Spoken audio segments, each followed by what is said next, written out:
Hi, my name is Samantha and welcome back to the Amoretti Test Kitchen. Today I am so excited to be showing you one of the most fun fall recipes that you can make. Today I'm going to be making 3 different variations of the classic candied apple.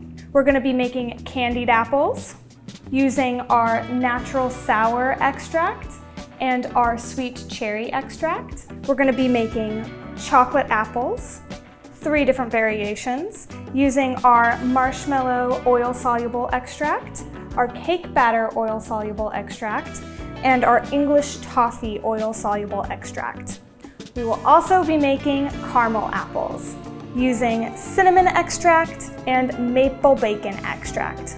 This recipe is perfect for any fall occasion, whether you're attending a Halloween party and need a gift for the host or hostess, if you're looking for something fun to do with your family on a weekend, or if you're just looking to satisfy a sweet tooth. Let's get started. The first thing you're going to want to do is prep your apples. You're going to want to get that wax coating that comes on the surface of the apples off so that your toppings will stick to the apple. How I like to do that is boil some water and throw them in the water for about 2 to 3 seconds and then pull them out. It does dull the color just a little bit, but I find that that's the fastest and easiest way to remove the wax from the apples. Make sure they're nice and dry and clean before you dip them in your caramel, candy, or chocolate. The next thing you're going to want to do is remove the stems from your apple and then add in your apple stick. An easy way to do that is just twist the stem until it comes right off. Next, you're going to want to add a skewer or a popsicle stick into your apple. Now, all you have to do is add this in about 3/4 of the way down into your apple, right from the top. It'll be nice and easy to dip in your toppings as well as eat. You're also going to want to make sure that your apples are cold when you dip them in your toppings. So I like to stick them in the fridge before we start. We are going to start off by making our caramel. I'm going to do half batches of the caramel because I want to flavor them a couple different ways. We are going to add our heavy cream, our brown sugar, our butter, salt, and corn syrup into the pan on a medium heat and get it up to the correct temperature. Let's get started.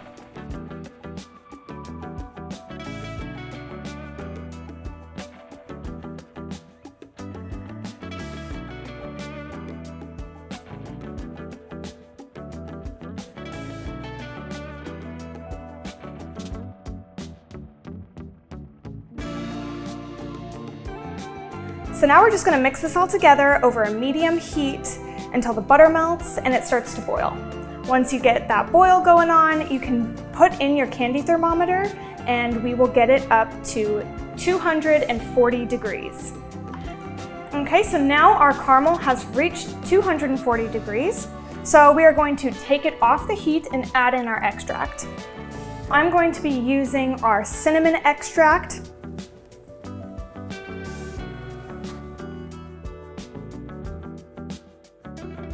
Now we have a nice, perfect caramel consistency. It will thicken up as it cools, so you're going to want to wait about a couple minutes, probably 2 to 3 minutes, until it's a little bit thicker than this, and then you're going to dip your apple in. So now we have reached a good consistency to dip our caramel apples in. You're going to want to make sure that your apples are completely dry. If there's any moisture on your apples, the caramels will not stick. So you're just going to take your caramel apple and dip it in the pan. You can tilt it a little bit so it pools to one side, and then have your toppings ready. And then while the caramel is still wet, you are going to dip it in your topping. Today I have smashed ginger snaps.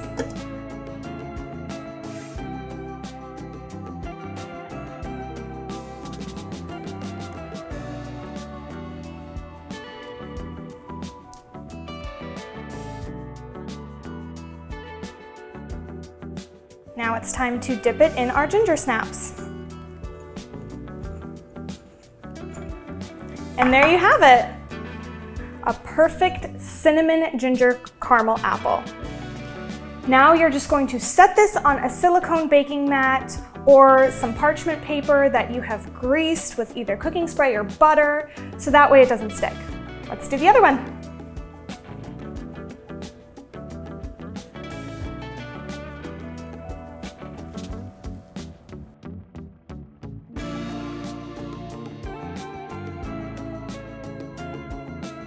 And there you go. Now we're gonna make another half batch of caramel so that we have a little diversity in flavor.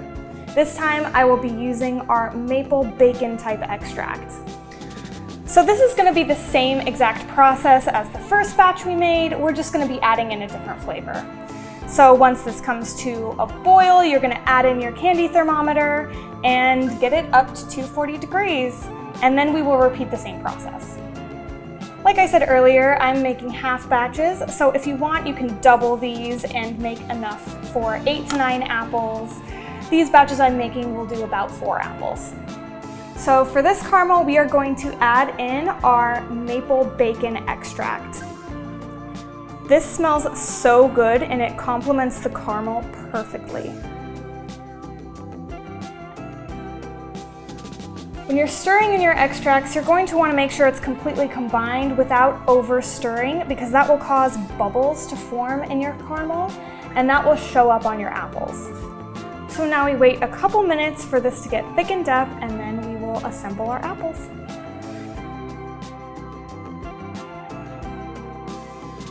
So now that our caramel has thickened to a nice consistency, we are going to dip our apples in. For these, I am going to be dipping them and garnishing them in bacon bits.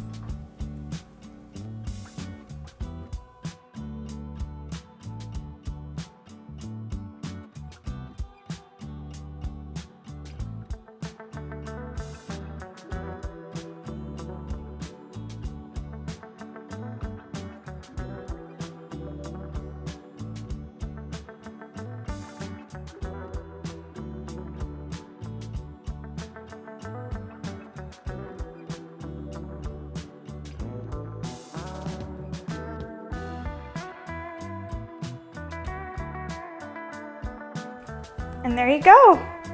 Beautiful. Now we are going to be making chocolate apples.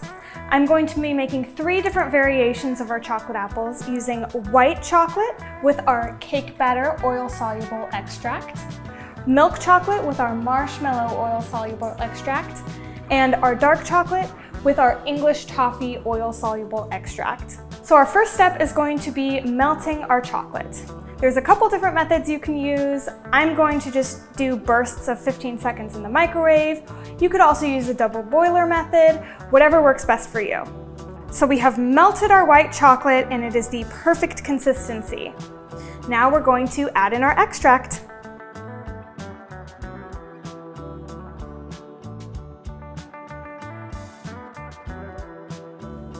And now we mix.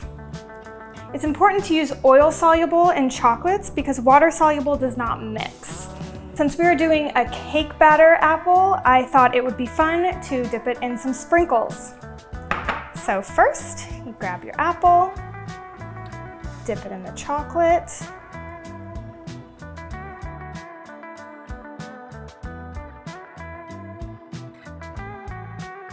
now we're gonna dip it in our sprinkles.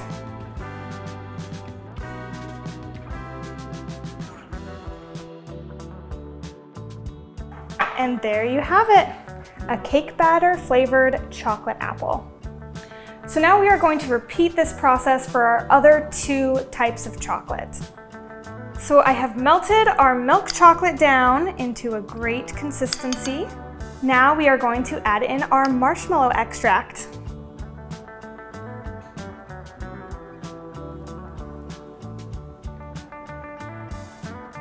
Careful not to cause too many air bubbles in your chocolate.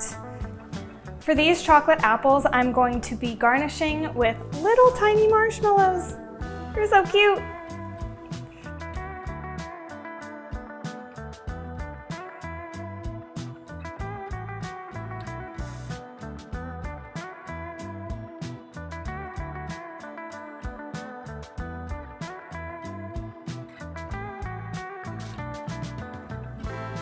Beautiful. Our dark chocolate is now melted to perfection. It is time to add our extract. That smells so good.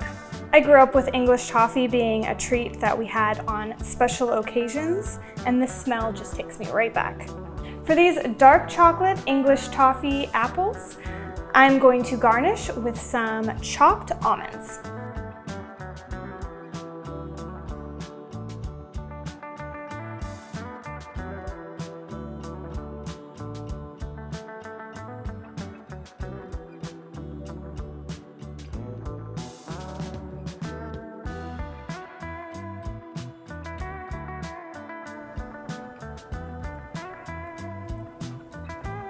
And there you have it, English toffee flavored dark chocolate apples topped with chopped almonds.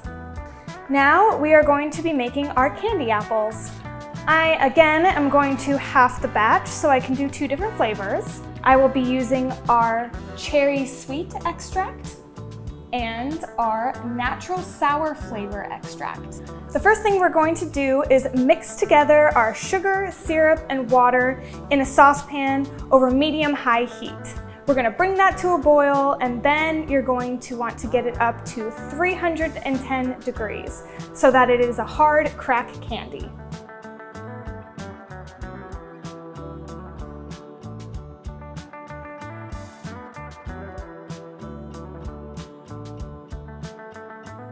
Now that it's starting to get a good little simmer going on, we are going to turn down the heat to medium and stick our candy thermometer in.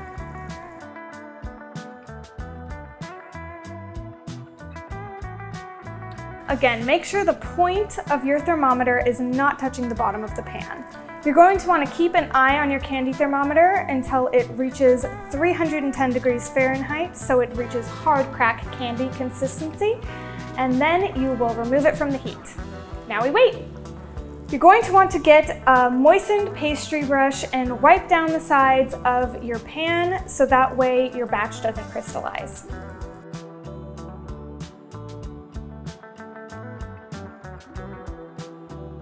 So now our candy has reached 310 degrees and I have taken it off the heat. We are now ready to add in our extract and color. Since we are doing a cherry flavor, I'm going to be adding in our red food coloring. Again, be careful not to over stir because that will cause bubbles in your candy. Beautiful color. Let's add in our extract.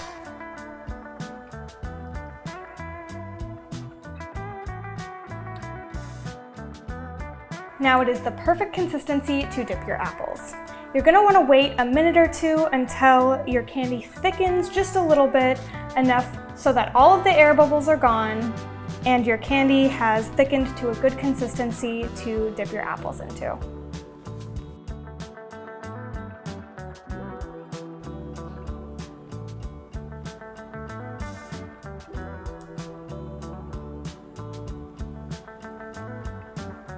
Beautiful, and it smells so good. Now let's make another half batch of our candied apples. This time I'm going to be using our natural sour flavor extract. You're going to want to repeat the same exact steps as before, we're just adding a new extract in.